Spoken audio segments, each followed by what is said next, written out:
Hello, boys and girls, Mrs. Stathis. Part 3 of Sarah Plain and Tall. The sheep made Sarah smile. She sank her fingers into their thick, coarse wool. She talked to them, running with the lambs, letting them suck on her fingers. She named them after her favorite aunts, Harriet and Mattie and Lou. She lay down in the field beside them and sang, Sumerizukumen's Inn, her voice drifting over the meadow grasses, carried by the wind. She cried when we found a lamb that had died, and she shouted and shook her fist at the turkey buzzards that came from nowhere to eat it. She would not let Caleb or me come near, and that night Papa went with a shovel to bury the sheep and a lantern to bring Sarah back. She sat on the porch alone. Nick crept up to lean against her knees.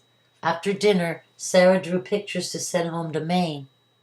She began a charcoal drawing of the fields, rolling like the sea rolled. She drew a sheep whose ears were too big, and she drew a windmill. Windmill was my first word, said Caleb. Papa told me so. Mine was flower, I said. What was yours, Sarah? Dune, said Sarah. Dune? Caleb looked up. In Maine, there are rock cliffs that rise up at the edge of the sea, and there are hills covered with pine and spruce trees, green with needles. But William and I found a sand dune all our own. It was soft and sparkling with bits of mica, and when we were little, we would slide down the dune into the water. Caleb looked out the window. We have no dunes here, he said. Papa stood up. Yes, we do, he said. He took the lantern and went out the door to the barn. We do? Caleb called out after him. He ran ahead, Sarah and I following, the dogs close behind. Next to the barn was Papa's mound of hay for bedding, nearly half as tall as the barn, covered with canvas to keep the rain from rotting it. Papa carried the wooden ladder from the barn and leaned it against the hay. There, he smiled at Sarah, our dune. Sarah was very quiet. The dogs looked up at her, waiting. Seal brushed against her legs, her tail in the air. Caleb reached over and took her hand. It looks high up, he said. Are you scared, Sarah? Scared? Scared, exclaimed Sarah. You bet I'm not scared. She climbed the ladder, and Nick began to bark. She climbed to the very top of the hay and sat, looking down at us. Above, the stars were coming out. Papa piled a bed of loose hay below with his pitchfork. The light of the lantern made his eyes shine when he smiled up at Sarah. Fine? Called Papa. Fine, said Sarah. She lifted her arms over her head and slid down into the soft hay. She lay laughing at the dogs rolled beside her. Was it a good dune? Called Caleb. Yes, said Sarah. It is a fine dune. Caleb and I climbed up and slid down, and Sarah did it 3 more times. At last, Papa slid down too as the sky grew darker and the stars blinked like fireflies. We were covered with hay and dust, and we sneezed. In the kitchen, Caleb and I washed in the big wooden tub, and Sarah drew more pictures to send to William. One was of Papa, his hair curly and full of hay. She drew Caleb sliding down the hay, his arms like Sarah's over his head, and she drew a picture of me in the tub, my hair long and straight and wet. She looked at her drawing of the fields for a long time. Something is missing, she told Caleb. Something, and she put it away. Dear William, Sarah read to us by lantern that night. Sliding down our dune of hay is almost as fun as sliding down the sand dunes in the sea. Caleb smiled at me across the table. He said nothing, but his mouth formed the words I had heard too. Our dune. Chapter 6. The days grew longer. The cows moved close to the pond, where the water was cool and there were trees. Papa taught Sarah how to plow the fields, guiding the plow behind Jack and old Bess, the reins around her neck. When the chores were done, we sat in the meadow with the sheep, Sarah beside us, watching Papa finish. Tell me about winter, said Sarah. Old Bess nodded her head as she walked, but we could hear Papa speak sharply to Jack. Jack doesn't like work, said Caleb. He wants to be here in the sweet grass with us. I don't blame him, said Sarah. She lay back in the grass with her arms under her head. Tell me about winter, she said again. Winter is cold here, said Caleb, and Sarah and I laughed. Winter is cold everywhere, I said. We go to school in winter, said Caleb. Sums and writings and books, he sang. I am good at sums and writing, said Sarah. I love books. How do you get to school? Papa drives us in the wagon, or we walk the 3 miles when there is not too much snow.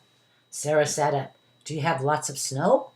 Lots and lots and lots of snow, chatted Caleb, rolling around in the grass. Sometimes we have to dig our way out to feed the animals. In Maine, the barns are attached to the houses sometimes, said Sarah. Caleb grinned. So you could have a cow at a Sunday supper? Sarah and I laughed. When there are bad storms, Papa ties a rope from the house to the barn so no one will get lost, said Caleb. I frowned. I loved winter. There is ice on the windows on winter mornings, I told Sarah. We can draw sparkling pictures and we can see our breath in the air. Papa builds a warm fire and we bake hot biscuits and put on hundreds of sweaters. And if the snow is too high, we stay home from school and make snow people. Sarah lay back on the tall grasses again, her face nearly hidden. And is there wind? She asked. Do you like wind? Asked Caleb. There is wind by the sea, said Sarah. There is wind here, said Caleb happily. It blows the snow and brings tumbleweeds and makes the sheep run. Wind and wind and wind. Caleb stood up and ran around like the wind, and the sheep ran after him. Sarah and I watched him jump over rock and gullies, the sheep behind him, stiff-legged and fast. He circled the field, the sun making the top of his hair golden. He collapsed next to Sarah, and the lambs pushed their wet noses into it. Hello, Lou, said Sarah, smiling. Hello, Maddie. The sun rose higher, and Papa stopped to take off his hat and wipe his face with his sleeve. I'm hot, said Sarah. I can't wait for winter wind. Let's swim. Swim where? I asked her. I can't swim, said Caleb. Can't swim? Exclaimed Sarah. I'll teach you in the cow pond. That's for cows, I cried. But Sarah had grabbed our hands, and we were running through the fields, ducking under the fence to the far pond. Shoo, cows, said Sarah as the cows looked up, startled. She took off her dress and waded into the water in her petticoat. She dived suddenly and disappeared for a moment as Caleb and I watched. She came up laughing, her hair streaming free. Water beads sat on her shoulders. She tried to teach us how to float. I sank like a bucket filled with water and came up sputtering. But Caleb lay on his back and learned how to blow streams of water high in the air like a whale. The cows stood on the banks of the pond and stared and stopped their chewing. Water bugs circled us. Is this like the sea? Asked Caleb. Sarah treaded water. The sea is salt, said Sarah. It stretches out as far as you can see. It gleams like the sun on glass. There are waves. Like this? Asked Caleb, and he pushed a wave at Sarah, making her cough and laugh. Yes, she said, like that. I held my breath and floated at last, looking up into the sky. Afraid to speak. Crows flew over, 3 in a row, and I could hear a killdeer in the field. We climbed the bank and dried ourselves and lay in the grass again. The cows watched, their eyes sat in their dinner plate places, and I slept, dreaming a perfect dream. The fields had turned to sea that gleamed like sun on glass, and Sarah was happy. Chapter 7. The dandelions in the fields had gone by, their heads soft as feathers. The summer roses were opening. Our neighbors, Matthew and Maggie, came to help Papa plow up a new field for corn. Sarah stood with us on the porch, watching their wagon wind up the road, 2 horses pulling it and one tied in back. I remembered the last time we had stood there alone, Caleb and I, waiting for Sarah. Sarah's hair was in thick braids that circled her head, wild daisies tucked here and there. Papa had picked them for her. Old Bess and Jack ran along the inside of the fence, whickering at the new horses. Papa needs 5 horses for the big game plow, Caleb told Sarah. Prairie grass is hard. Matthew and Maggie came with their 2 children and a sack full of chickens. Maggie emptied the sack into the yard, and 3 red banty chickens clucked and scattered. They are for you, she told Sarah, for eating. Sarah loved the chickens. She clucked back to them and fed them grain. They followed her, shuffling and scratching primly in the dirt. I knew they would not be for eating. The children were young and named Rose and Violet after flowers. They hooted and laughed and chased the chickens, who flew up to the porch roof. Then the dogs, who crept quietly under the porch. Seal had long ago fled to the barn to sleep in cool hay. Sarah and Maggie helped hitch the horses to the plow. Then they set up a big table in the shade of the barn, covering it with a quilt and a kettle of flowers in the middle. They sat on the porch while Caleb and Matthew and Papa began their morning of plowing. I mixed biscuit dough just inside the door, watching. You are lonely, yes? Asked Maggie in her soft voice. Sarah's eyes filled with tears. Slowly I stirred the dough. Maggie reached over and took Sarah's hand. I miss the hills of Tennessee sometimes, she said. Do not miss the hills, Maggie, I thought. I miss the sea, said Sarah. I stirred and stirred the dough. I miss my brother William, said Sarah. But he is married. The house is hers now, not mine any longer. There are 3 old aunts who all squawk together like crows at dawn. I miss them too. There are always things to miss, said Maggie, no matter where you are. I looked out and saw Papa and Matthew and Caleb working. Rose and Violet ran in the fields.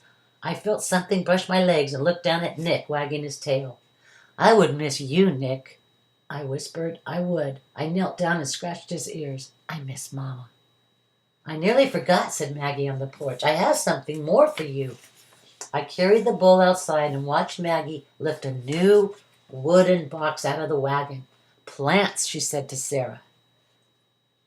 For your garden. My garden? Sarah bent down to touch the plants. Zinnias and marigolds and wild feverfew, said Maggie. You must have a garden, wherever you are. Sarah smiled. I had a garden in Maine with dahlias and columbine and nasturtiums, the color of the sun when it sets. I don't know if nasturtiums would grow here. Try, said Maggie. You must have a garden. We planted the flowers by the porch, turning over the soil and patting it around them and watering. Lottie and Nick came to sniff, and the chickens walked in the dirt, leaving prints. In the fields, the horses pulled the plow up and down under the hot summer sun. Maggie wiped her face, leaving a streak of dirt. Soon you can drive your wagon over to my house, and I will give you more. I have Tansy. Sarah frowned. I have never driven a wagon. I can teach you, said Maggie, and so can Anna and Caleb and Jacob. Sarah turned to me. Can you? She asked. Can you drive a wagon? I nodded. And Caleb? Yes. In Maine, said Sarah, I would walk to town. Here it is different, said Maggie. Here you will drive. Way off in the sky, clouds gathered. Matthew and Papa and Caleb came in from the fields, their work done. We all ate in the shade. We are glad you are here, said Matthew to Sarah. A new friend. Maggie misses her friends sometimes.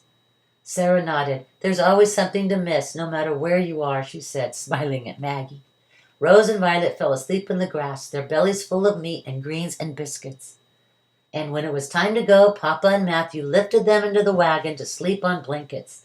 Sarah walked slowly behind the wagon for a long time, waving, watching it disappear.